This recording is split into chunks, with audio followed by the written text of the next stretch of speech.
Thank you all. Thank you, Mcfosters, for hosting us. I think it's wonderful that we're back.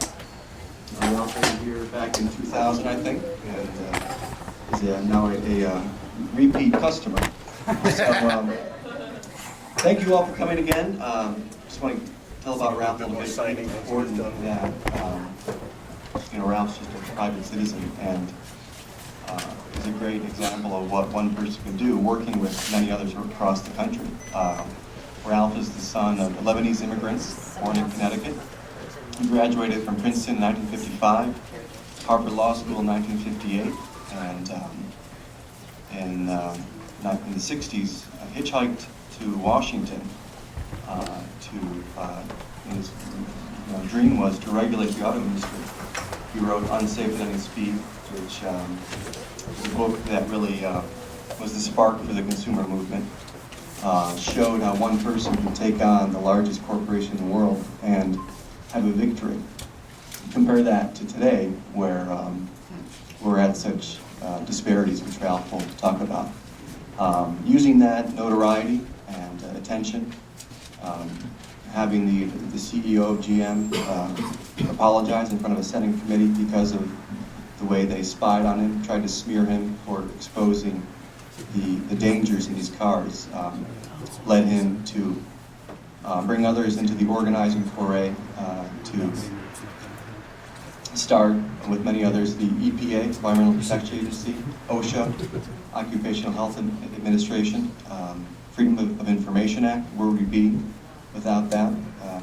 National highway laws, safety laws, airbags, seat belts, and not satisfied with that, the Consumer Product Safety Commission, and seeing a lot of these reforms that was passed in the 60s and 70s shred away, he challenged the two-party system. I think it was very brave and historic.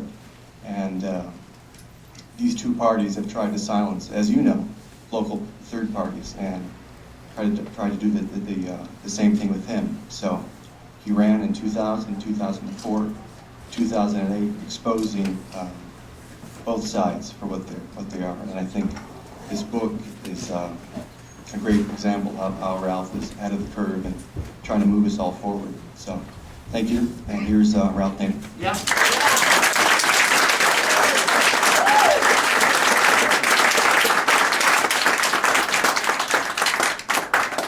Thank you. That was Matt Zawiski, who went with us all over the country, 50 states, 2004, 2008, and one of the young leaders that we're trying to nurture in our country. This is an absolute unique moment for me, because never in half a century have I ever been in a city where I wrote a book about a superhero who's a resident of the city in a work of fiction which can become nonfiction. And I'm speaking about Warren Buffett. And in developing this story, this narrative, which all takes place in 2006, when he, in early September 2005, was sitting in his living room in his modest house, not far from here, watching the aftermath of Katrina, day 1, day 2, day 3, day 4, desperate people fleeing New Orleans with their family, what belongings they could get, hungry, no adequate water, shelter, and he can't stand it anymore. So he gets truckloads of supplies, he gets public health workers, and he brings them all down. And the word spreads along the roadside where these families were camped after a fashion, that a billionaire from the Midwest is coming to help them. And he comes upon an extended family and starts with all of his assistants to help them. And a grandmother grabs his hands and looks into his eyes, and she says, cries out, "Only the super rich can save us." And that haunts him all the way back to Omaha on the highway. And by the time he gets back, he knows exactly what he's going to do.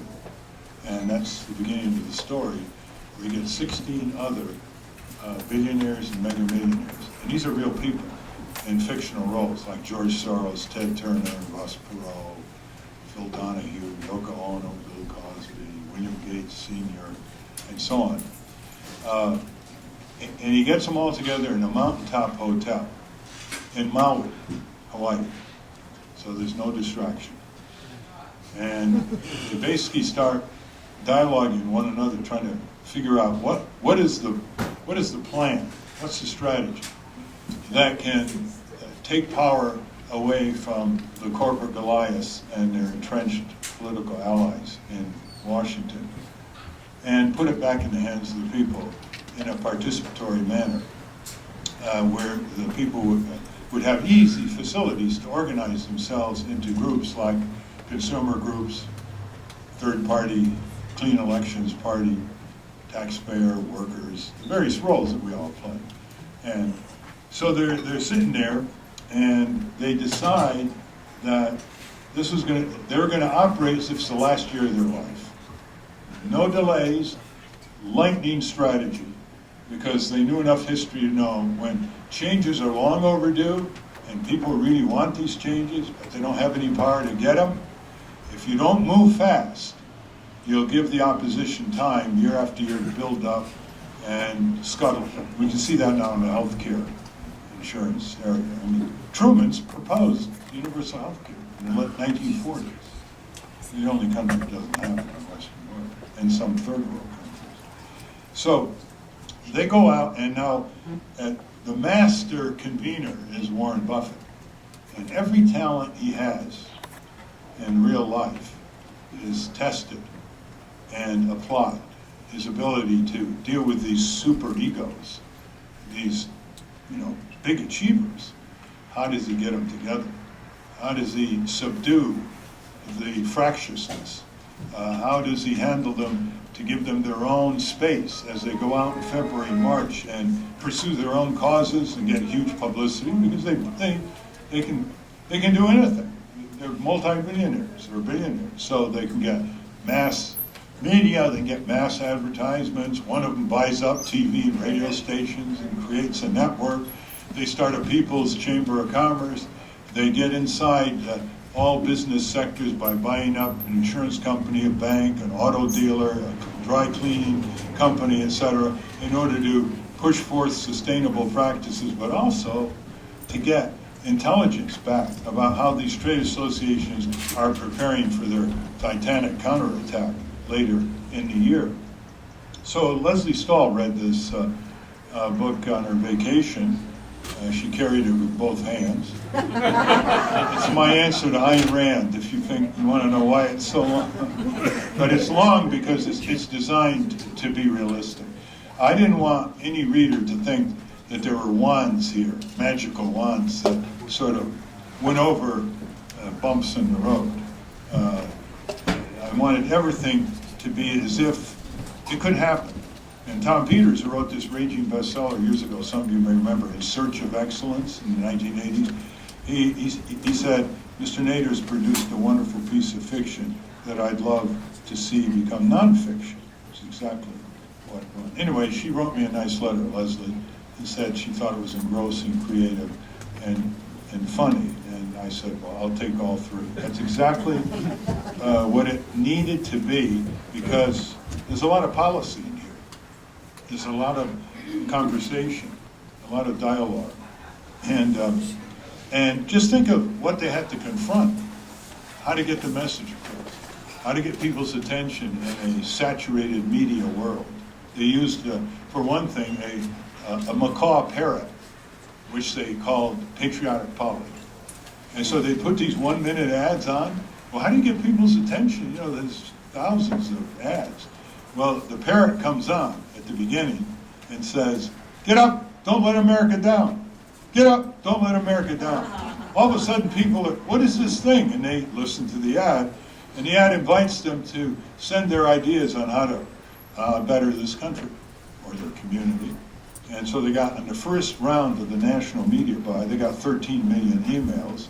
So patriotic polity became a very famous macaw parrot, which they used later on in critical junctures. But they had to combat enormous power. The corporate Goliaths got together in a special group in New York City because they couldn't rely on the trade associations and the PR guys in Washington because they weren't up to this tidal wave of people power coming at them, backed by well-heeled champions. You know, after all these years, I said to myself, just once, let's have some really rich, powerful, enlightened, older people be the champions for millions of Americans. Take on the big guys with somebody their size. And that's pretty liberating. We have more billionaires and multi-millionaires than ever before. As they go into the 70s, 80s, and 90s, it's not unreasonable to expect that a tiny slice would be like the ones here. And there's only 17 of them. And so one obstacle they had to overcome was the right-wing talk show radio hosts who were starting to find out something was going on. They couldn't figure out what it was. So they're in Maui, they planned what they called the decoy strategy. So they floated nationwide 2 proposals and actually got congressional hearings.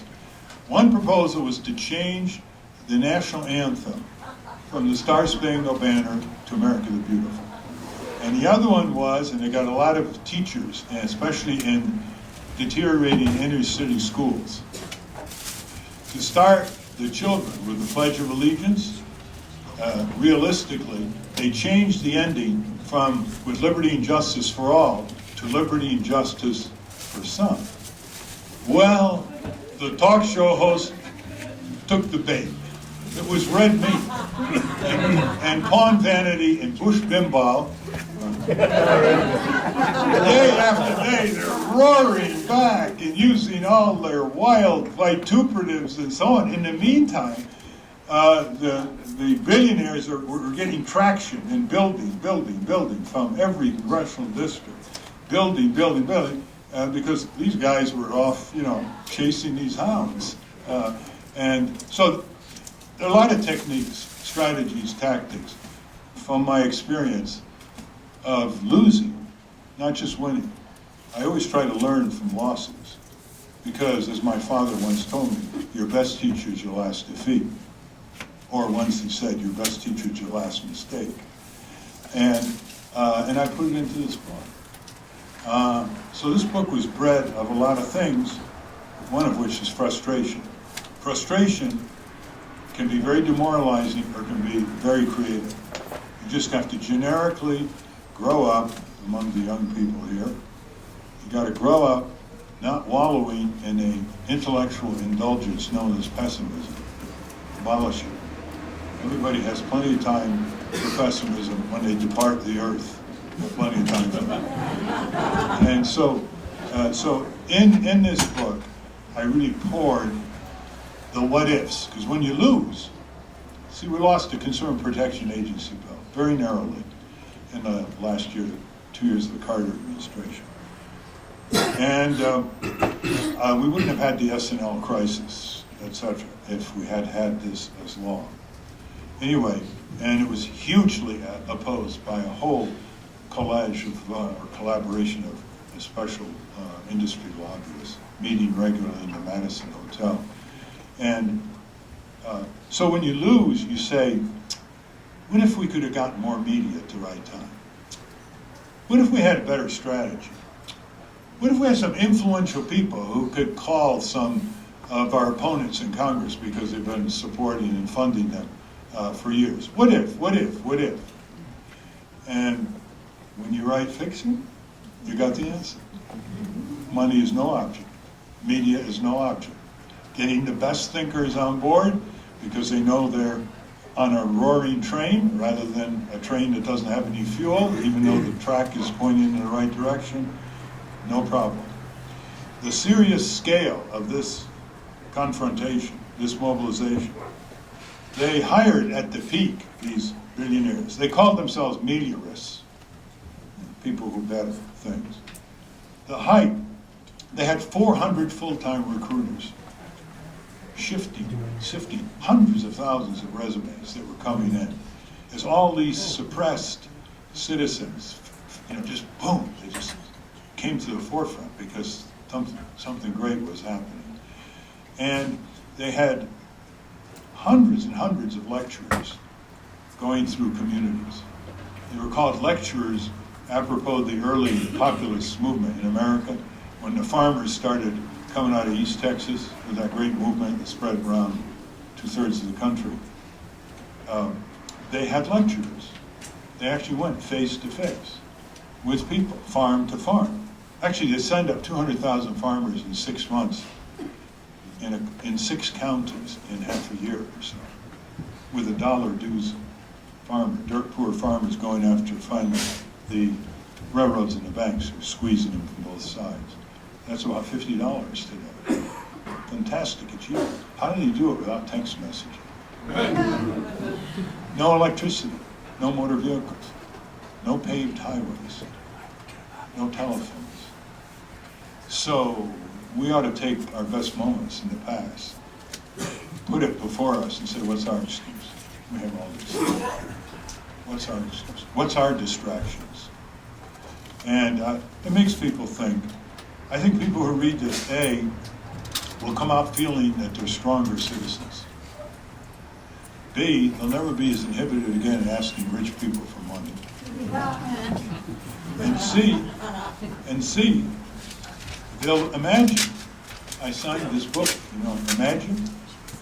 Imagination precedes everything.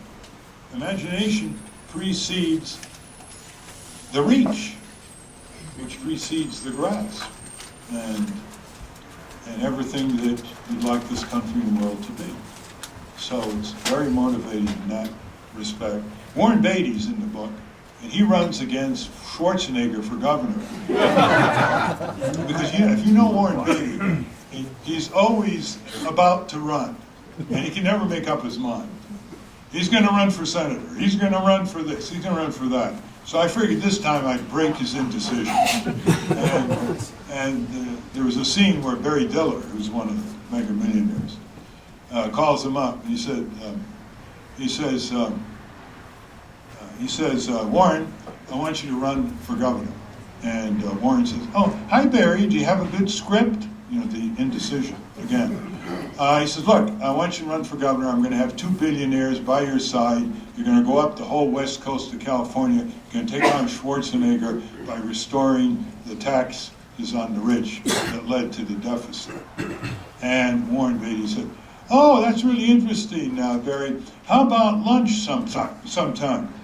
And Diller wouldn't have anything to do with that. Everything was decisive. And so he finally throws his hat in. He thinks this would be a good movie. I talked to him about Beatty, but he said it would be so stripped down you'd never recognize it because it's a bit too complicated. So, getting back to Warren Buffett, he is a unique person. There's no doubt about it. He just came back from a meeting with senators where he was telling them they had to raise taxes on the very rich like him because the very rich is undertaxed. And then he told them, which is what we've probably heard, that he paid federal income tax of 16% last year and the secretary paid 25%. And he told me this morning at breakfast that his cleaning lady pays more federal income tax than he does in terms of the rate. So how did the Democratic senators respond? Well, some of them were bemused. Like, look at this guy. He's asking to be taxed more. And the others, because tax is such a dirty word, any kind of tax in Washington, even a tax on derivatives, which could bring in huge money, Wall Street derivatives, $600 trillion last year. Imagine what a 1/10 of 1% tax could be compared to people paying sales taxes of 6 to 8%. They don't pay a single dime sales tax for buying billions and trillions of derivatives. So, tax is a dirty word in Congress. So the other senators, judging by the reports, sort of backed away from Warren as if he had drug-resistant tuberculosis. And this is a paralyzed city. This city in total gridlock.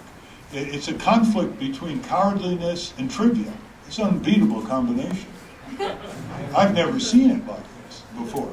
As Warren said, they have 60 votes now, the Democrats, in the Senate. and they dominate the House. And they told us for years, vote for Democrats because Bush, Cheney are doing terrible things. To my knowledge, they haven't rolled back one thing yet. And they've had the Congress for 2 years and 9 months, and they've had the presidency for 9 months. So you've got to go into fiction.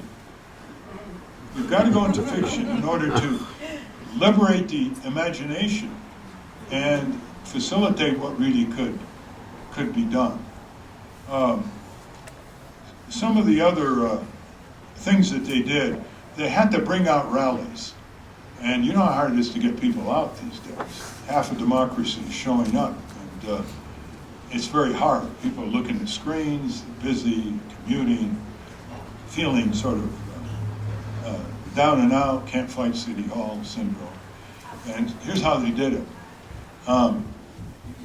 They did it with music, food, and aesthetics at lunchtime in city squares like Fountain Square in Cincinnati and Pittsburgh. You know, most cities have a downtown like that, except Los Angeles, some of the sprawl ones. And at first, you know, a few hundred would come, and it's a free lunch, music, and they'd listen to these unknown speakers who were very eloquent, coming from the barrios and the neighborhoods and the ghettos, and all this talent that nobody ever sees on the late evening news, because what's the late evening news? 30 minutes, 9 minutes ads, 4 minutes sports, 4 minutes redundant weather, 1 minute contrived chit-chat between the anchors, the regular animal story, 3 minutes of crime and fire, and then they'll have maybe 4 minutes of real news. But they don't have enough to put on TV, as they did more often in the 60s, civic leaders from the neighborhoods. So nobody knows who they are, and they don't have the impact they would have. So these rallies began swelling and swelling, and there's nothing that gets the press and the politicians ear and eye than rallies like this. And so people started having conversations with one another without screens interfering or cell phones. And so they were amateurs when they started. How do you build a political movement? But they learned very rapidly, and they had access to the best practitioners of the democratic process. Other things happened too. Ted Turner started a group in this book called Billionaires Against Bullshit. And he'd always wanted, in real life, by the way, he always wanted, because he gave $1 billion to the UN, remember that? He always wanted to get more billionaires. So in this book, I give him every opportunity. And so they start calling up their billionaire friends, who they know, they've given business to, they've cut deals with, they've socialized with. And so more money started coming in. And then suddenly, one merger and acquisition giant, his name is Jerome Kohlberg in real life. He was part of Kravis Kohlberg and so on. And he made a lot of money, and he got sick of it. He didn't feel fulfilled, so he quit. And his passion was campaign finance. So he got some people together, and he put a few $1 million, and nothing happened. In this book, he sees that these meliorists are putting in billions of dollars. So he decides to put in $500 million and organize the country on that. Something happens. In other words, we got to get rid of the mismatch. You don't start a steel mill with $300,000. You can't take on trillions of dollars of industry and their political allies in Washington with a few $1 million. And we just never think quantitatively that way. We think that because our quality of our research and exposés and reform proposals are good, that why aren't they being accepted? And they're not being accepted because most people never heard of them to begin with. And when you start a campaign, you got to get constant media, which is what they were able to do. So it's taking democratic movements to a new level that's more consonant with the opposition's level to fight them. One last thing, and we can have a little discussion, is that Some people will say, some true hard leftists will say, this is not the way it happens, it's not the way it should happen, top down. I said, you're right. They knew, the meteorists, that they could never do it by themselves. They knew that they could be the catalyst, the door opener, the resource. So it was top down, bottom up. That still didn't satisfy some of my friends. And I said, do you know your history of abolition, movement against slavery? Do you have any idea how many well-to-do, proper Bostonians funded that in the early 19th century? How about the civil rights movement in our time? The Curry family was worth $500 million in 1959. They helped fund it. The Stern family, prominent family in New Orleans, helped fund it. So there are precedents for this. And the best way to lose in this growing struggle against global corporations and their affinity for oligarchs and authoritarian systems, and they're hollowing out communities and factories and jobs and taking them with Department of Commerce subsidy to fascist and communist regimes overseas. The fastest way to lose this struggle for the people is to 100% stereotype the rich and powerful and not to find the allies among them. So this, the superhero is your Warren Buffett. It's up to you to try to help. If you'd like to talk about this book, get people to read it. And it's a good book for government classes, actually. It's a civics course in a way. And maybe we will elevate our imaginations so that they begin to be filled with reality. And I tried to, as much as I could, I tried to show the step-by-step progression. Once you accept the predicate of wealth and power, top-down, bottom-up, is very realistic, even though there's a ferocious power collision in this book. The opposition to the 17 hired a Darth Vader type character to lead the fight, a 48-year-old corporate attorney whose name is Lancelot Lobo, and he only wanted to be called Lobo. And he developed a three-pronged strategy against these 17. Smear, fear, and the Khyber Pass. They tried to smear them, then they tried to instill fear among the public. They were going to destabilize the economy. They were going to unemploy millions. They were going to force companies to go abroad. And then their last resort is to get the 30 key committee leaders in the House and Senate to block, like the House Rules Committee, to block the legislation. And the book goes into great detail on how the meteorists negotiated those counterattacks.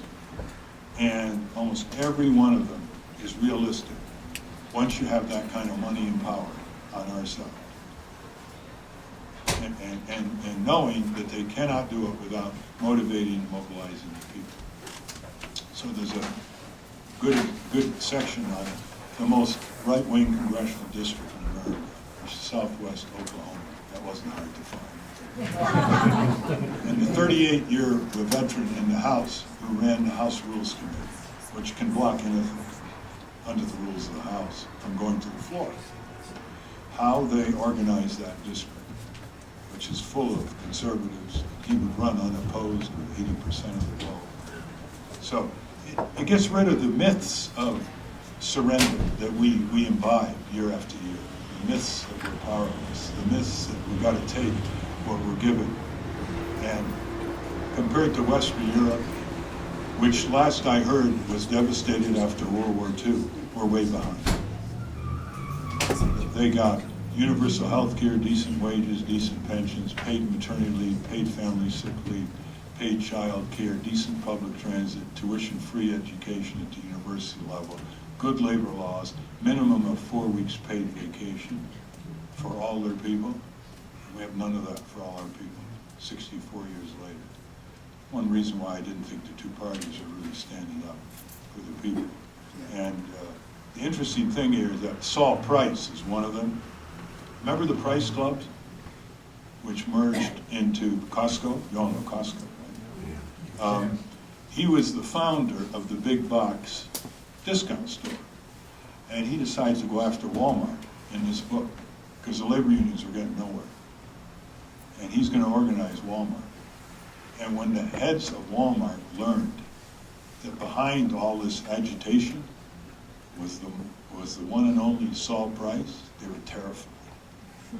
Imagine a dialogue where the heads of Walmart are terrified because he knew everything about their business, the vulnerabilities, the insecurities, the vanities of those at the top, all the big shareholders who he could call to put pressure on the board of directors. So I try to take some of their real life at least 17 and extend it. So I don't create fictional characters out of real people and start it from scratch. So you'll see some of Warren Buffett that you know in this book. You'll see some of William Gates Sr. and Ted Turner in this book. And I use some of their quotes. Actually, when Sam's Clubs, do you have Sam's Clubs? Yes. When they started out, they learned from Saul Price's Price Clubs. I mean, they were imitating. And so just out of courtesy, they sent a delegation to Saul Price in San Diego and sort of to pay homage to him, probably to get some more ideas too.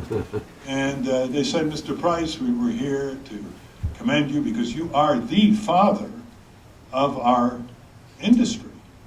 And Saul Price said to him, really? I wish I had worn a condom. That's his actual words. He said that to me at dinner once. And so he's a sort of a gruff fellow, but a heart of gold. He's an American Jew, and he's given charity to Palestinian relief, as well as trained inner city youth in small business initiatives in San Diego. But he's very gruff, it's like a curmudgeon, which comes out here. So, I've sort of belabored this a little bit, and don't want to give away the ending, but you can guess. So why don't we have a little discussion? Dennis he really taught me something today. I've never met him before.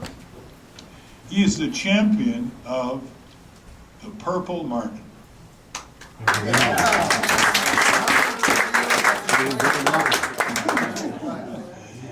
I see you have 40,000 of them at some time in some place near. Not very far from here. But I have two questions.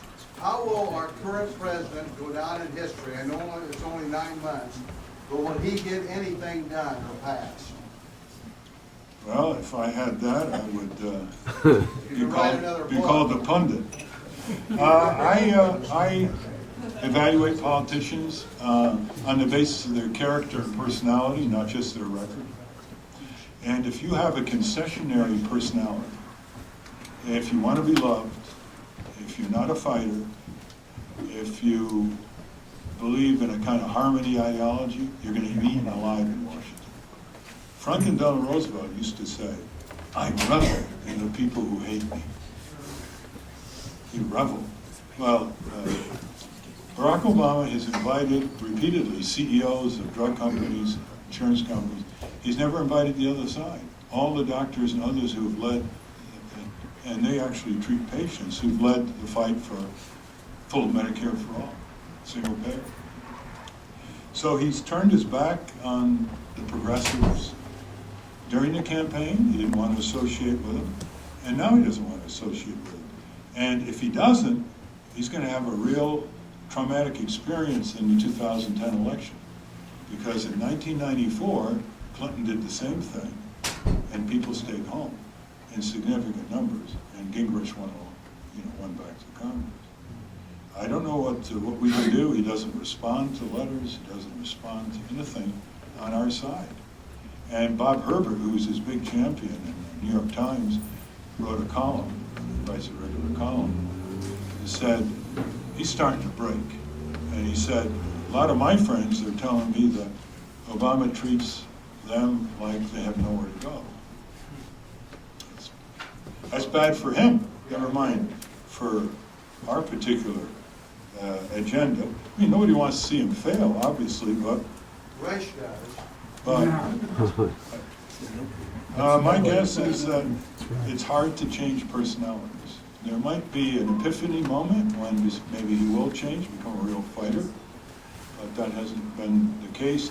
He reacts to pressure by conceding or becoming ambiguous, like single public option. So he's conflict averse, let's put it that way, in some psychological lingo.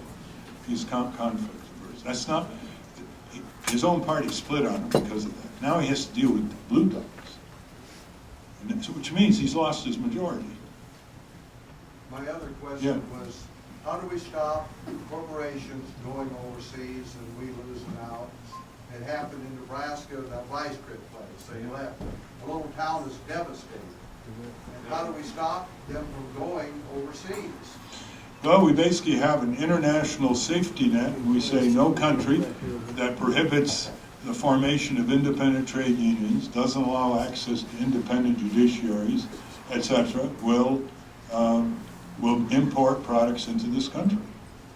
Therefore, they're not going to go abroad unless they can come back into this country. Most of these companies are going abroad not for domestic third world markets. They're too small.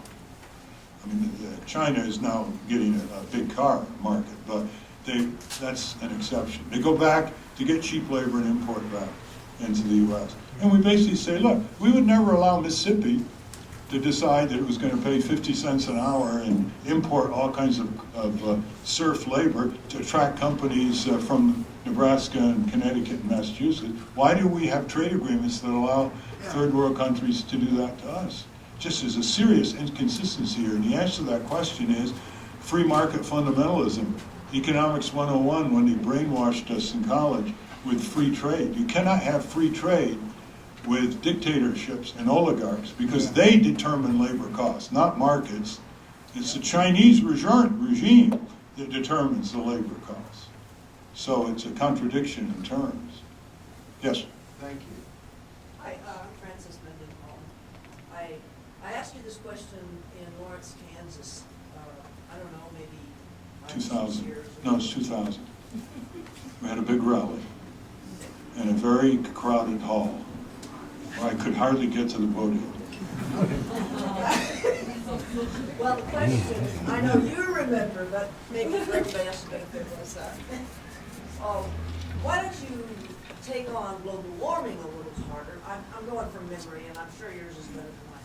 And your answer, as I recall, was, well, it's really not necessary to do that because it's almost a market thing because insurance companies have a stake in this and they're going to turn it around. Forgive me if that's not the thought. I did say the insurance companies in Europe and others are beginning to say it's a real thing, but I didn't. Still feel that way. But and how are we going to treat it? By no means did I minimize it. I mean, I campaigned in 3 campaigns on global warming, but I was trying to give it a little upbeat that at least the insurance companies, if not Exxon or Peabody Coal, were looking at it seriously. Of course, now it's the meteorologists, the climate experts are, accelerating the timetable for warmer temperatures and glacial meltdowns almost by the month.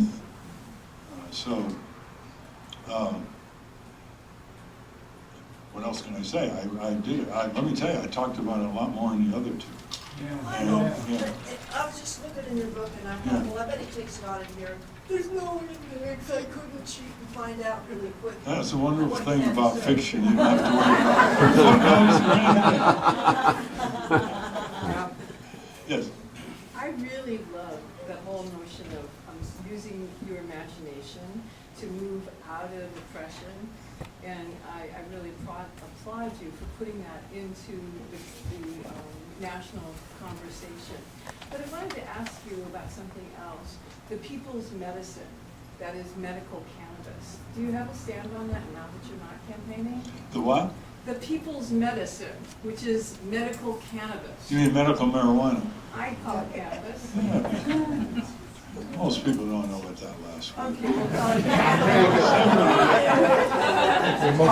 Well, not only, one of the people here is Peter Lewis, who who built Progressive Insurance Company. He was my classmate at Princeton, and that's his, he's behind, he and Soros are behind the support for the medical marijuana laws in California and elsewhere, and the litigation. They funded it. This is an example.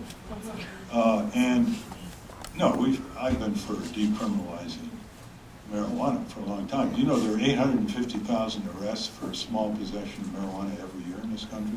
They're filling the prisons at $40,000 per prisoner. So what I would say to get people's attention is legalize marijuana, regulate it like tobacco, and empty the prisons, wash them out, and prosecute the corporate crooks. By the way, I was but one of the things we were pushing for is legalizing industrial hemp, because even industrial hemp can't be grown by our farmers who want to grow it. And we can import it legally from Romania, China, France, Canada, but we can't grow it here. Talk about medieval thought. So in the book, I confront this. I'm trying to figure out, how do I make it spectacular, the message? Okay, now, this is what happens when you're doing fiction, the liberation of the imagination. By the way, there are books like this in almost everybody who has engaged social justice struggles, because they all have that mental tank where they put the what-ifs. Every time they lose, they put the what-ifs, and they can weave the story. So here's what I had. You called up Woody Harrelson. And Woody, you got a little publicity in Kentucky when you did it, and you got acquitted, and we haven't heard much from you, so on. So here, to make a long story short, with pre-publicity in Washington, D.C., to the police and everyone, they have 50 people with Woody Harrelson in the middle, all holding up to the beat of the Roman army drum beat, a little pot. They all hold up a pot, and at the same time, they plant the hemp seed, and the police rush them. And of course, arrest them, they go down, they get out on bail in an hour or two. And it gets national publicity. Now, let me ask you, don't you think that could be done? Don't you think there are 50? There are probably 50,000 people who would be willing to do that and get a misdemeanor arrest. But you see, we don't think of these things because we're so practical. The two phrases on Capitol Hill, every time you come up with an idea that's 100 years overdue for regular people in this country, it ain't gonna happen. Or, Ralph, it's not practical. It ain't gonna happen. It's not practical. I said, what if the early civil rights people had that attitude? What if anybody who stood up for anything and had some courage, moral courage, had that attitude? This is what happens when you have two parties who gerrymander each other into safe seats. Yes? Have you contacted any of the billionaires in your book, and besides Warren, and what's the response been? Yes, I gave them an early notice after I finished it. You never want to tell them you're doing it. By the way, it's been done to me more than a few times. Fictionalizing me, some ways that I'm not happy with. But these are all heroes. What do they got to complain about? One of them, I called one of them up, and I can't tell his name because I have to figure out how to deal with it. He got snippy with me. And finally I said, what are you getting upset? You're a hero, for heaven's sake. He still got snippy. So I gave him an early alert and sent him the book before anyone else pretty much got it when it was printed. And it was August and Labor Day and so on. They're busy, they're all over the world. Barry Diller was amazing. So I don't think they want to read every page before they say anything publicly, because they don't know how I'm quoting them. So I hope maybe in the next month or two. I know some of them have already glanced at it. It's quite clear that Warren has had more than a nodding familiarity with it, because he liked one of my villains. who is very resembling a villain in Washington.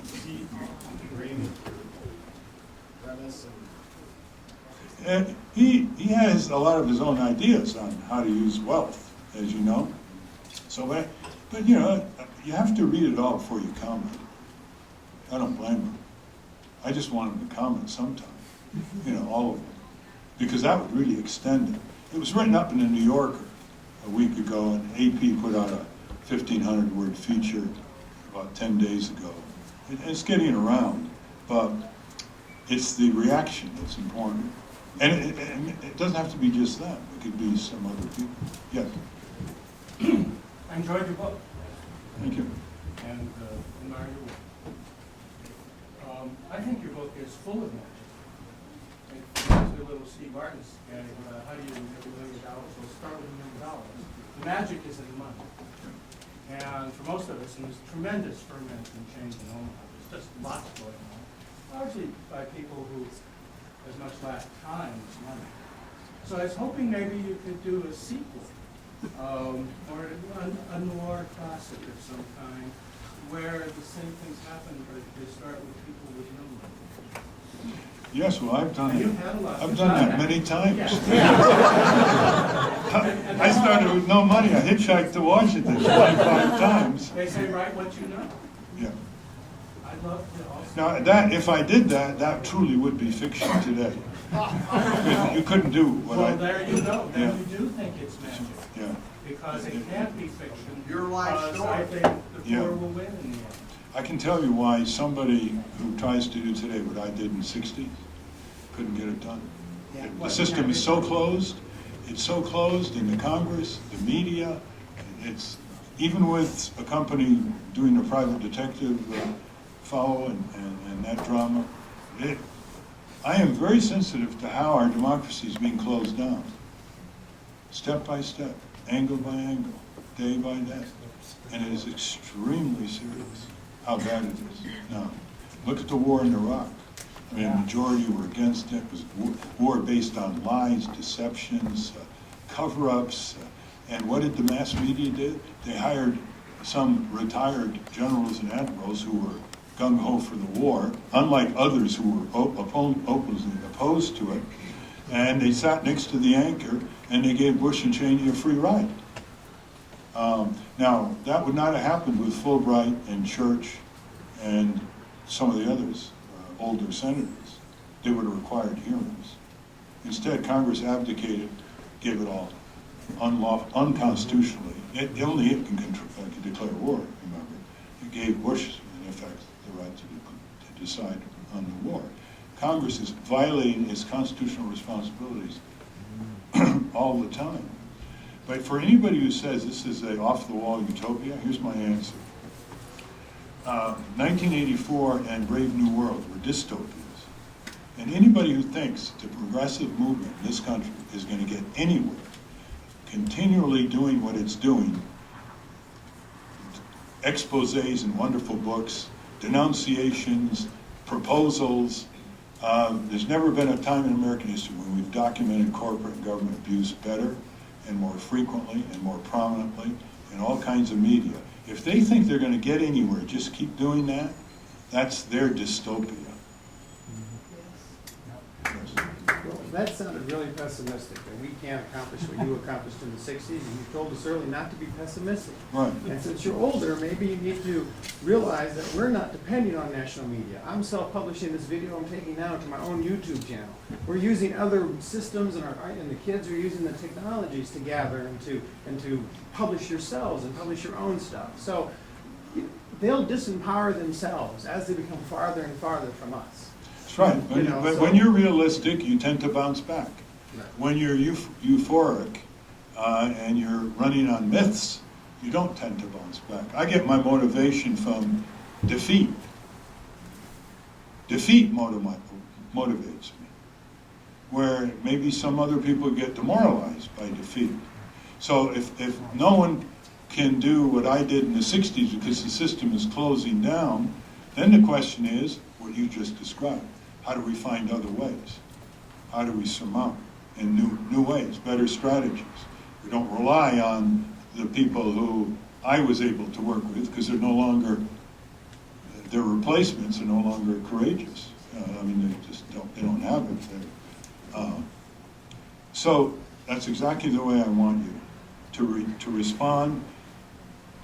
We know far more in this country what needs to be done than we have fire in our belly. Fire in the belly is what leads knowledge to action. Fire in the belly fulfills the ancient Chinese aphorism, which goes this way. To know and not to do is not to know. To know and not to do is not to know. 14th century Ming Dynasty. Very, very true. It's not all true, but, you know, there's a real kernel. We know far more. Take energy, take housing, take public transit, take electoral reform, take anything that we want to change in this country, and dare to say we don't know how to do it far, far better than the existing status quo, but it's all on the shelf. Because there's a democracy gap. We're not in it. We're letting the few determine the many, or decide the many. Nice thing about what you're about to do is you'll probably put it up on YouTube. And they can't stop you from putting it on YouTube. But one of these days, the corporations are going to try to find ways to effectively control the internet. And fortunately now, the Obama administration has come out for net neutrality, assuming it holds in Congress. So,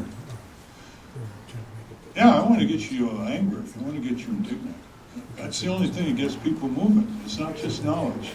For every 50,000 black people who hated going to the rear of the bus in the South in the 50s, there was Rosa Parks, who didn't go to the rear of the bus. And she didn't know any more than the others. She had fire in her belly. She had a sense of dignity. So too the sit-down strikers in Flint and Warren, Michigan in the 1930s against GM and Ford to form the UAW union. They put their entire family livelihoods on the line. There was no unemployment compensation, no welfare, nothing. Just think, they're right on the edge. They had fire in their belly. And we need to reignite that. And the young generation in this country is destroying its potential fire in the belly because it's spending 10 to 13 hours a day watching screens. All kinds of screens, computer, video, television. And that's not reality, that's virtual reality. You're not connecting with real people, with real conversation. And not to mention the trivialization of the cell phones and all the rest. So it's you want to mobilize your community, you find people who know, you find people who have fire in their belly, you find people who have been subject to grievances and they want to remedy them so you don't have to motivate them very much. And above all, you find people who keep options open for revision so they don't go down an ideological blind end. They're always looking for the feedback loops. That's what, and then that would help if we had civic skill courses in our schools, right? Instead of teaching them just computer skills, what about civic skills? And that would help if we had storefront civic skill courses that you could take for 8 weeks after work and learn how to use the Free Information Act, put on a news conference, dig stuff up out of City Hall, build coalitions, disseminate voting records. We don't learn any of this. It's all computer. My view of computer, K1 to K8, no computers in the classroom whatsoever. Person-to-person, teacher-student interactions. They've got plenty of time to learn that. They're going to learn it anyway when a lot of them, outside of school. It's a devastating narcotic. And it's also a snare and a delusion. Like it's going to really enhance learning. There's nothing that enhances learning than teachers who know how to motivate children into self-education. And the best example of that is the autobiography of Benjamin Franklin, who really never went to school. He just was curious, and he kept teaching himself and teaching himself. He's the great Renaissance person in American history. And look what he built. Started the volunteer libraries, the volunteer fire department. You can't list long enough the things that he started, and he never went to anything hardly. He had a couple years in some crumbling school in Boston. Self-education. And this business of the computer, and also how they can, what they put on the computer, the teachers don't even know what these kids are watching half the time. I had a law professor who was sitting in the back room qualifying for tenure, a young law professor, and this law professor at University of San Diego Law School, he had never seen the front side of the students' computers, because he's always been up there, and all he saw was the back side. And he was totally stunned. One girl was buying lingerie. I mean, couldn't believe that they weren't listening to him, you know? So that's a long excursion. Something to present. When they have something more interesting to present than lingerie, they shouldn't listen to them. I mean, when you disconnect from that, that shows that the service of teaching is no good. And kids dropping out shows you that that service isn't useful. That's another question. So, and that's, you know, That has to be addressed. saying that these technologies aren't useful, as I see the kids use them, I just think you're 100% wrong. It's just Well- something that's not understood yet, because it's too new. You're right, it's a tool, but it's not a tool that's in the right place and used at the right time. It's a tool that is being seen in its underdeveloped state as a panacea. There are computer fundamentalists, you know. So we're not saying, you know, Luddite style, so on. We're saying that it's the personal interaction between students, and teachers. And what you're saying is there's some pretty lousy teachers, et cetera, in the classroom, and you're right. But you don't replace it with a machine. Yes? Just curious, I mean, obviously we've got a little bit going with the technology here.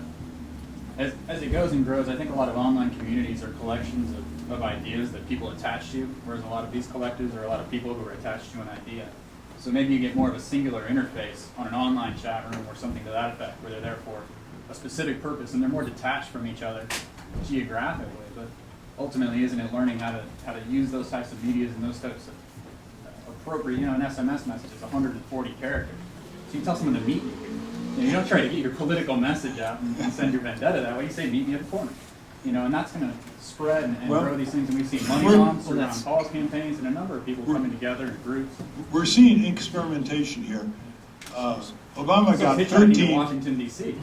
Obama got 13 million emails when he ran for president. You know, people supporting him and contributing. They are wringing their hands now. The Obama people in Washington, they can hardly get any motivation out of those 13 million. Now, maybe the message isn't the right one. Yeah, well, what are they doing anyway? But it's a cool medium. You don't want. You can get people involved, you can get people stoked, but if you don't give them anything to do, if you don't put the tools in their hands for them to gather together when they come to a leader, whether or not the leader's got billions of dollars or just a good idea, as long as that leader can motivate them to move, then you've got motion. It's not about the money, it's about the motion. It's about the medium, too. It's The really medium, as you know from McLuhan, the medium is the message. That's right. And it's not just, and he said it when there was television, and I'm saying it in the internet world. I remain a skeptic. I remain having people who know how to use it for us, trying to take it to another level and prove me mistaken. But I believe I would rather speak to 100 people. How many people are here? 100. 80, 100 people. If I wanted to persuade people, this is important, no doubt. right, I would rather speak to 100 people face to face than 5,000 over TV. Amen. Maybe not 10,000, Yeah. but 5,000. 5,000. It's just a different medium, let's face it. Not to mention all the things they have on the screen now, right? Besides the main event. The main event. By the way, speaking of that, we have been frozen out during the campaign and so far in this book by Bill Moyers, Terry Gross, Diane Rehm, Oh, man. Charlie Rose, all of whom, except Terry Gross, I've known for years. Okay?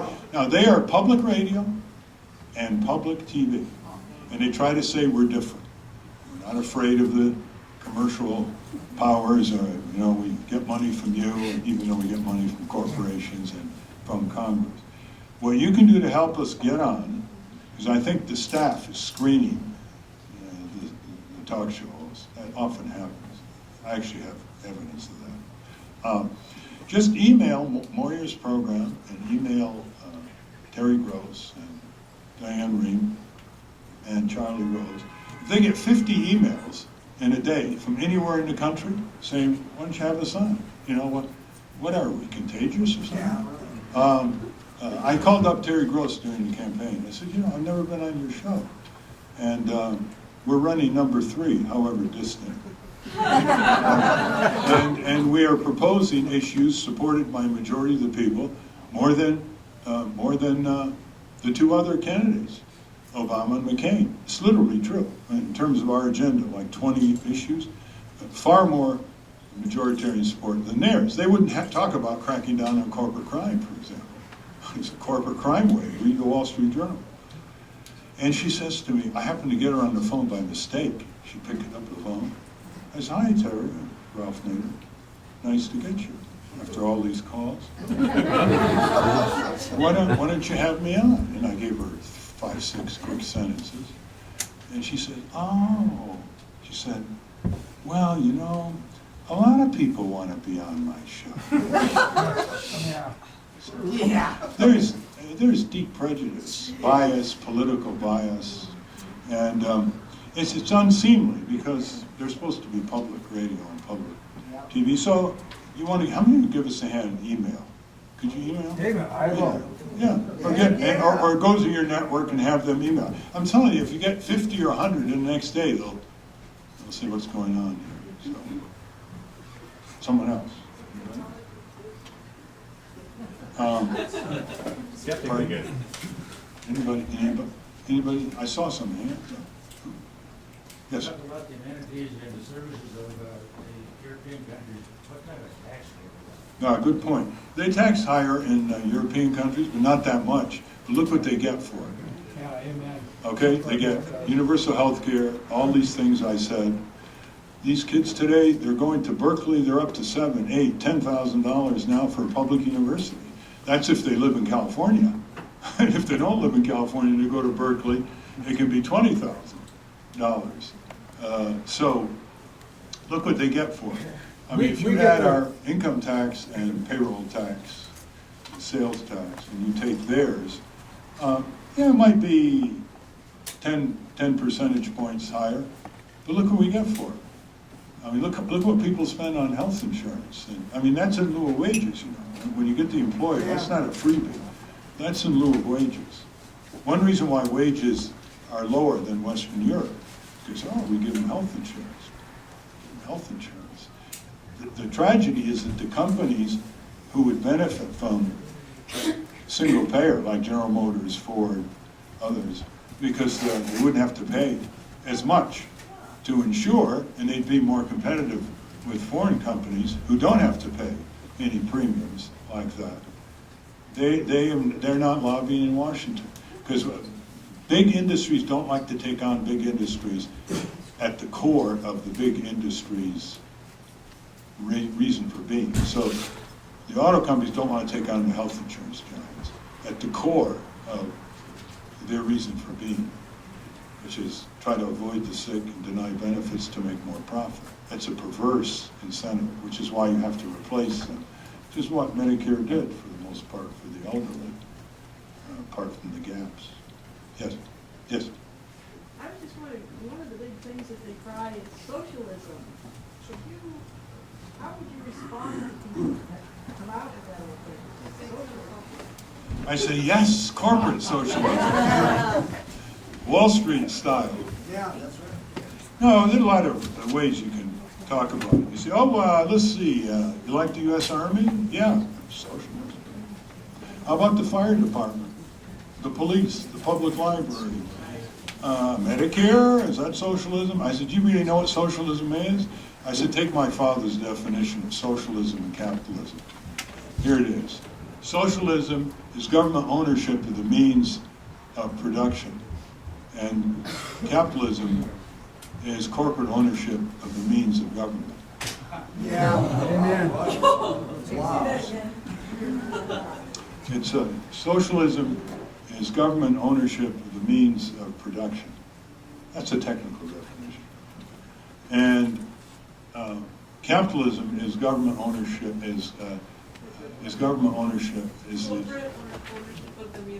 the means of government. Is corporate ownership of the means of government. And it's not, that was said 60 years ago. It's more and more. Well, Franklin Delano Roosevelt sent a message to Congress in 1938 to ask for an investigatory commission on concentrated corporate power. And he said in the message, He said, when government is controlled by private economic power, that's fascism. He's the word, that's fascism. This is before Mussolini World War said II. I mean, the clinical definition, Mussolini's PhD thesis, is the blend of government power and corporate power, with government power serving corporate power. That's the technical definition. We have a different definition because of Hitler and Nazis and so forth, but that's the clinical definition. And of course, it's an understatement now when you look back on 1938. Yes? Would you address the 10,000-pound gorilla or elephant in the tax thing, our War Department? And this is coming from a former military officer. That's really what most of our income, federal income, is going for. Half of the federal government's operating budget, by that I mean not Medicare, which is social insurance, is military budget. It's not just the Pentagon budget, it's the, you know, the Department of Energy, nuclear weapons, all kinds of other. The State Department is just really an arm of the War Department now. Well, that isn't even counted, it's still half of the, and there's no more major enemy, right? What are we doing spending $80 billion direct and indirect every year keeping our soldiers in Western Europe and East Asia? Who are they defending? They're defending countries that are perfectly prosperous and can defend themselves, like Germany, Japan, France, England. Against who? Moldova? Inner Mongolia? You see, we want to be the policemen of the world. By the way, you know who pointed this out again and again? It was Warren Buffett's father. Howard Buffett was a congressman from 1946 to 1950. And he couldn't have been more determined and eloquent, saying that we cannot be the police of the world and preserve our freedoms back here. The two go together. He said, if we want world cooperation, we cannot operate by force. It's, I had a discussion with Warren about this, and he reveres his father. Although he said his father had no interest, this is exact words, his father had no interest whatsoever in making money. So he was a Taft Republican, and he was quite conservative on domestic issues. But on corporations and militarism around the world, there was nobody tougher. So, yeah, can we have just one? Yes, ma'am. Would you comment on a lack of historical knowledge of the younger generation? Amen. Yeah, well, it's getting worse and worse. To them, the Vietnam War is like the Peloponnesian War was. Ancient history. And I think partly is the overwhelming bits of information that's coming in on them on the internet and elsewhere. I always say that we should look at information in a continuum. You've got information should lead to knowledge, knowledge should lead to judgment, and judgment should lead to wisdom. And most of us never get past the first two stages because it's so much pouring in. The inbox is full and it's overflowing. And it's never been more for a younger generation. Now, Lou Lapham, who is a longtime editor of Harper's, started 2 years ago something called Lapham's Quarterly, where every quarterly, is about this thick, has a theme. So one was money. One was travel. The one out just now is medicine. And he starts 2,000 years or so ago. He takes it all the way up. All kinds of excerpts and pictures and so on. So that any young person reading that would rediscover an interesting bit of wisdom, which is, here's how I get history across to young people. I say, tell me, how much would you know about yourself if all you knew was the last 6 months? Get some thinking. So, how many have heard of Lapham's Quarterly? Do you subscribe? Yeah, he's But I'm an old fogey history teacher. It doesn't count. I hate to see this put on the young people as far as history goes, because I'm an old sucker, and my history class is stumped all the way through. I hated history, and we did not get a history that is at all accurate when I was going to school. Very true. So it's not just us. No, but it's just getting worse, that's all. Yeah, it is Yeah, getting that's the point. Yeah, it's true. I mean, most of the American history we learned was extremely particularized in terms of wars and elections. And a lot of it was myth. I remember once I ran home from school, and I said to my father, I just learned who discovered America. And he said, who, Ralph? And I said, Christopher Columbus. And he said, you don't think there was anybody there to receive him? Imagine, it was just like, it doesn't matter if there are 5, 6 million natives there. They didn't discover America. We did. Historical knowledge was taught to us at the dinner table. My mother, when we came home from lunch, walked home from lunch from school, that's when she gave us historical tales and stories. And then when we came home at the end of the day, she asked us, what was the school day like? So it was history at lunch and getting us to talk about our books and teachers and so forth. So parents can play a very important role without putting some electronic thing in there and say, look, this is Discovery Channel and good stuff. Nothing like the mother and the father. Yeah, because the kids nowadays don't have any critical thinking. I mean, it's just like they accept information from wherever it comes. Well, yeah, I mean, there's a lot of unverified information. And, we had a lot of that too. Is there anything new about We that? had a lot of That's that been too. happening The as long problem as is society. it's That's 24/7. not a new thing. And the entertainment is 20, which we never had. Hey, I would go to a movie. It was a big deal downtown. And it's 24/7. These kids are being totally flooded. Flooded. Their brains are totally flooded. That's why their attention span is much shorter than even ours were. Teachers always complaining about this. Their attention spans down. And they get very agitated, and the teachers spend half their time just trying to get the kids to settle down and discipline the class. Sucking our imagination. Yes. If you were making your compiling this list of 17 rich people, were there any nominees that maybe you had to reject because of how they made their money? Yes. None of these people are angels. The larger question is, are there sources of money, are there lines that we shouldn't cross and pursue ourselves? Well, the key is what have they engaged in any enlightened activity or statements that I could cling to and expand in a fictional mode. There were people that I entertained, being one of them. I mean, Bloomberg was one of them, but he's an elected official. I really crossed out all elected officials. Boone Pickens, I knew him years ago. He was a shareholder rights advocate, but not much. I mean, now he's winning. But that was after I finished the manuscript, really. He went into everybody's seen the ads. It's not a bit more positive traits. Yeah. None of them are angels, and that's one reason they're so effective.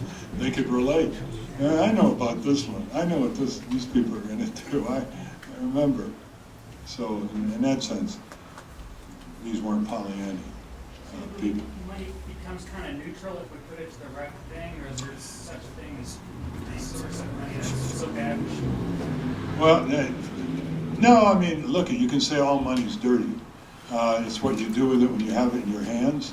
But there is an interesting discussion between Paul Newman and Bill Cosby on dead money, live money. They're saying trillions of dollars of dead money in mutual funds and so on, investment. But live money builds things, and it builds institutions, civic institutions. And they went back and forth, and they hired psychologists, anthropologists, and so on. It was never really resolved. But the point is, the money they put in, the $15 billion that they put in and raised, was live money. Look what it achieved. Just think, $15 billion. That's nothing compared to what they achieved. I mean, for $1 billion with smart strategy, you could have major prison reform in this country.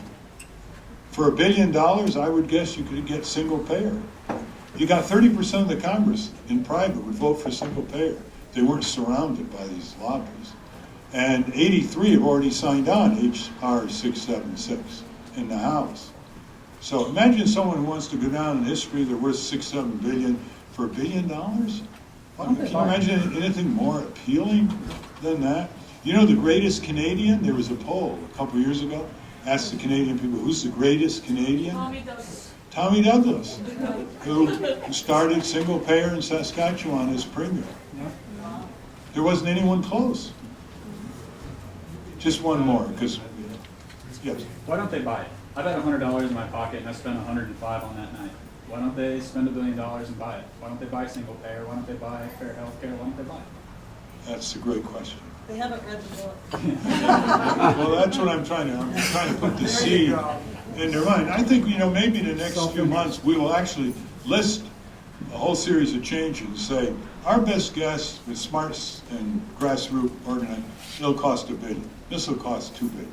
I might say that just before Bush, Cheney invaded Iraq, in the prior 6 months, 300 retired military, diplomats, and spy people, in one way or another, spoke out against it. Op-eds, statements, testimony, letters to the editor.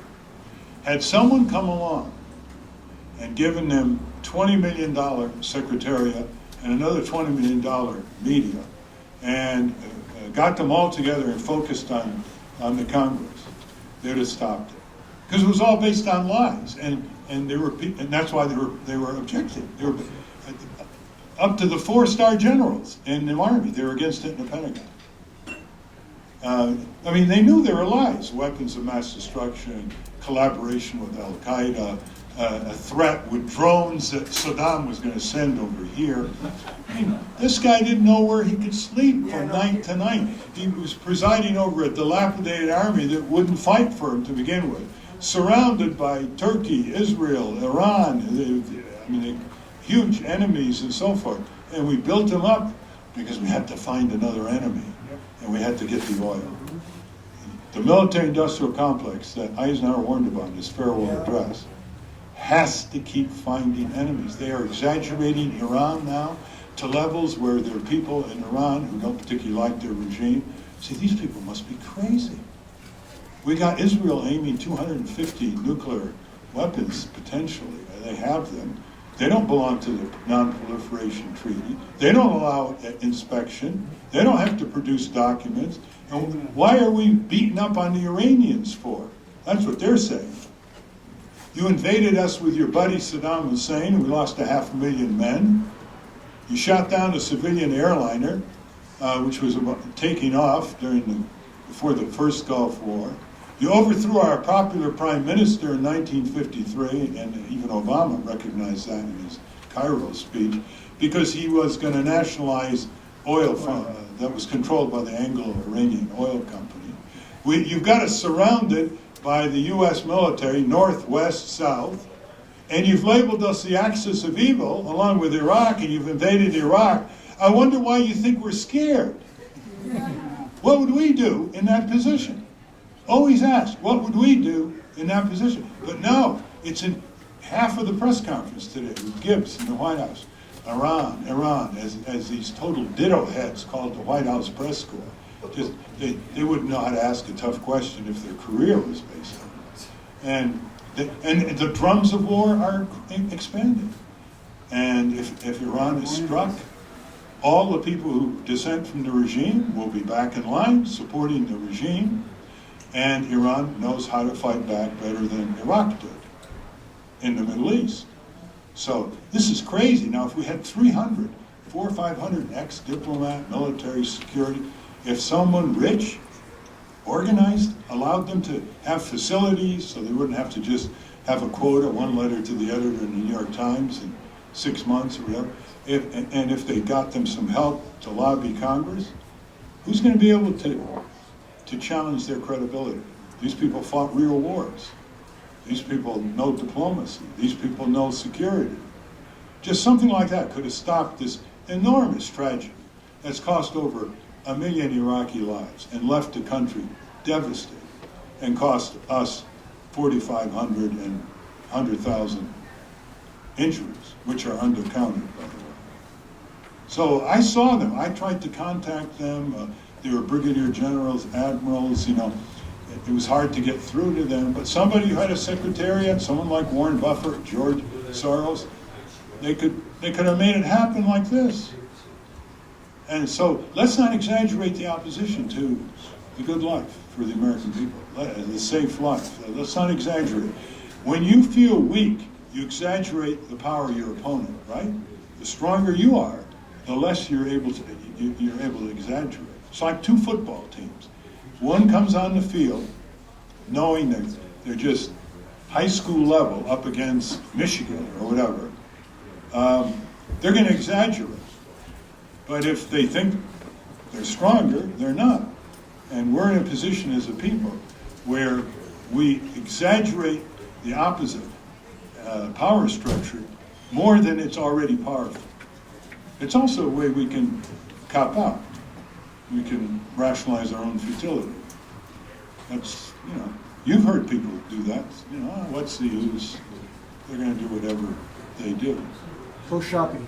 So, well, I'm told that.